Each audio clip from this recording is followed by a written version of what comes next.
It's 5 BC, and Jesus is coming into the world in a small town called Bethlehem in ancient Israel. You probably think you know this story, but it isn't the way you've heard it. This is Jesus' life on a map.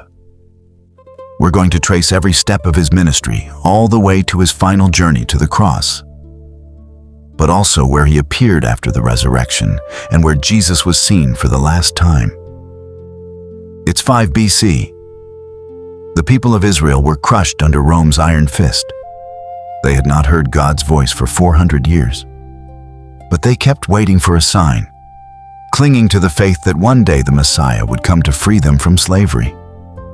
The world doesn't know it yet, but history is about to split in two. A teenage girl, 9 months pregnant, has spent 4 days walking from Nazareth to Bethlehem, 90 miles. Mary shouldn't have made this journey. It was far too dangerous in her condition. But Roman Emperor Caesar Augustus had ordered a mandatory census, and Joseph, her husband, who was a descendant of King David, had to register in his ancestral city, Bethlehem. And so the prophecy was fulfilled. When they arrived exhausted in the small village, the contractions began. Mary was in labor. Joseph knocked on door after door, but there was no room for them. Night closed in on them until they found a cave. Many imagine a wooden stable, but no, it was a dark cave the shepherds used to shelter their animals from the cold. There, in absolute humility, the King of Kings was born. The first to know were the most marginalized of that time, the shepherds. Shepherds were considered unclean. They couldn't enter the temple, and their testimony wasn't even valid in court. But the only ones who worshiped the Messiah that night were they, the outcasts of society. 40 days later, Joseph and Mary brought Jesus to the temple in Jerusalem. They offered 2 turtle doves. It was the offering of the poor. If they had had money, they would have brought a lamb. Then an old man named Simeon took the baby in his arms. He prophesied the child's greatness, but then turned to Mary and spoke words that would mark her forever. A sword will pierce your own soul. She wouldn't understand those words until 33 years later. Standing at the foot of a cross, many assumed that after this moment, the family went back to their home in Nazareth. They didn't. They returned to Bethlehem. And to grasp what was about to happen, you need the backdrop. Israel lived under a double terror. Roman taxes skimmed off 40% of everything people earned. Crucifixions were a constant public spectacle, a warning to anyone who dared think of rebellion. And presiding over this chaos was Herod the Great, a paranoid, brutal king, and at that point, a dying man. Because while Jesus was growing up, Herod was wasting away. He had gangrene in his genitals, and each day the pain drove him deeper into paranoia. This was the man who drowned his favorite wife, Miriam, the one who executed 3 of his own sons for fear they would steal his throne. And then they came. We call them the wise men, but they weren't kings, and they didn't arrive the night he was born. They were Magi, astronomer priests from Persia. They had seen something extraordinary in the sky, likely a conjunction of Jupiter and Saturn, and they spent 2 years on the road following that sign. The Magi entered Jerusalem and innocently asked, "Where is the one who has been born king of the Jews?" Herod had not been born king. Rome had installed him. He had no blood of David, and these foreigners were talking about someone who actually had been born to reign. So Herod called in the chief priests and asked, "Where is the Messiah to be born?" They knew the answer cold. In Bethlehem of Judea, only about 6 miles away, just a couple of hours' walk. Yet not one of them went to check. The Magi traveled 2 years to worship him. The priests wouldn't walk 2 hours. These would be the same religious leaders who 33 years later would cravenly shout, "Crucify him." When the Magi found Jesus in Bethlehem, he was no longer a baby.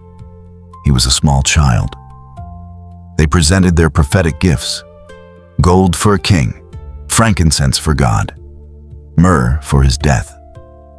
Warned in a dream, they returned to their homeland by another route. Herod waited for the Magi to return to his palace. When he realized he'd been deceived, he exploded with rage. He ordered the massacre of all children under 2 years old in Bethlehem and the surrounding area. Bethlehem was small. There were only 20 or 30 children.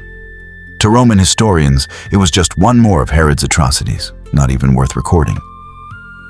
But for the mothers of Bethlehem, the world ended that night. Suddenly, an angel woke Joseph. "Get up, take the child and his mother, flee to Egypt and stay there until I tell you." But it was more than 400 miles from Bethlehem to Egypt. How would they pay for such a long journey? God had already provided. The Magi's gold became the money that funded their exile and saved Jesus' life. And so, another prophecy was fulfilled. "Out of Egypt, I called my son." Everything had to happen exactly this way. That same night, they fled Bethlehem and set out on a long journey, weeks on the road until they reached Egypt. Tradition holds they found refuge in Alexandria, where a large Jewish community lived. Months later, Herod died in the most grotesque way imaginable, worms devouring him from within. The stench was unbearable. Word of it raced across the empire. The monster had fallen. Yet Joseph did not return when he heard the news. He waited until an angel spoke to him. "Rise, take the child and his mother, and go to the land of Israel. For those who sought the child's life are dead." After months in exile, Jesus, Mary, and Joseph finally returned to Israel. Jesus was now about 2 or 3 years old. They chose the coastal route, avoiding Jerusalem, a journey of more than 600 kilometers, over 370 miles. But as they neared the borders of Judea, Joseph heard news that stopped him in his tracks. Archelaus, Herod's son, now reigned in his father's place, and he was even more cruel. He had begun his rule by massacring 3,000 Jews during a festival at the temple. Fear paralyzed them. But once again, an angel spoke to Joseph in a dream and said, "Do not go to Judea. Go to Galilee." Without hesitation, Joseph obeyed, took Mary and the child, and headed north, crossing valleys and hills. Thus, God steered the family north to a small village in Galilee called Nazareth. This town does not appear even once in the Old Testament. It was a village of barely 300 people, a place where no one, absolutely no one, would look for the Messiah. But Nazareth held a secret. Just 6 kilometers away ran the Via Maris, the international highway that connected empires. From the hills above his village, a young Jesus could see the Valley of Armageddon, the setting of the final battle. And about an hour's walk away stood Sepphoris, a cosmopolitan, bustling capital that Herod Antipas was rebuilding. Jesus did not grow up isolated from the world. He grew up watching the world pass by, hidden in plain sight. God chose to hide his son where no one would look for him, yet where everyone would see him without recognizing him. The Son of God grew up like any other child in a small home surrounded by his parents. But here the scriptures fall silent. Of the next 30 years of Jesus' life, we know only a single moment. When Jesus turned 12, he became a young adult under Jewish law. And for the first time, he could go with his parents to celebrate Passover in the holy city, Jerusalem. They set out on the journey, a trek of over 60 miles to the spiritual heart of Israel, the temple. But on the way back home, Jesus went missing. Mary and Joseph were traveling in a caravan with a group, and for a whole day, they assumed he was with another group. They searched desperately until 3 days later, they found him in the temple sitting among the teachers of the law. But he wasn't there to learn. He was asking questions. And his questions were so profound, they left the experts without answers. When his anguished parents asked why he had done this, Jesus replied, "Didn't you know I must be about my Father's business?" It was the first time in history anyone spoke of God with such intimacy, so personally.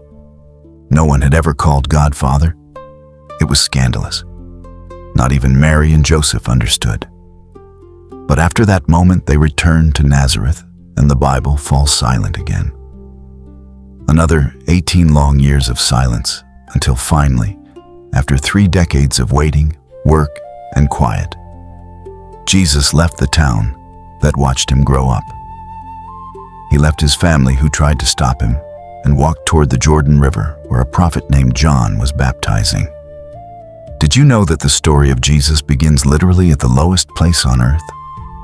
Yes, the Jordan River, where Jesus was baptized, flows 430 meters below sea level. It is the lowest land point on the planet. It is also a place loaded with beginnings and endings. It is the exact spot where Israel, led by Joshua, first crossed into the Promised Land, the same place where the prophet Elijah was taken up to heaven in a chariot of fire. We are on the banks of the Jordan River. A man named John is baptizing one by one a long line of people. Then Jesus came to be baptized, but John recognized him at once, his own cousin. John tried to stop him. Baptism was for sinners, and he knew Jesus had no sin. But Jesus told him it was the sign to inaugurate his mission. And John immersed him in the water. And then it happened. The moment Jesus rose from the water, the heavens were torn open, and a voice said, "This is my beloved Son." For the first time in history, the Trinity revealed itself together. The Father spoke, the Spirit descended like a dove, and the Son came up out of the water. The silence was over. The Messiah had been presented to Israel.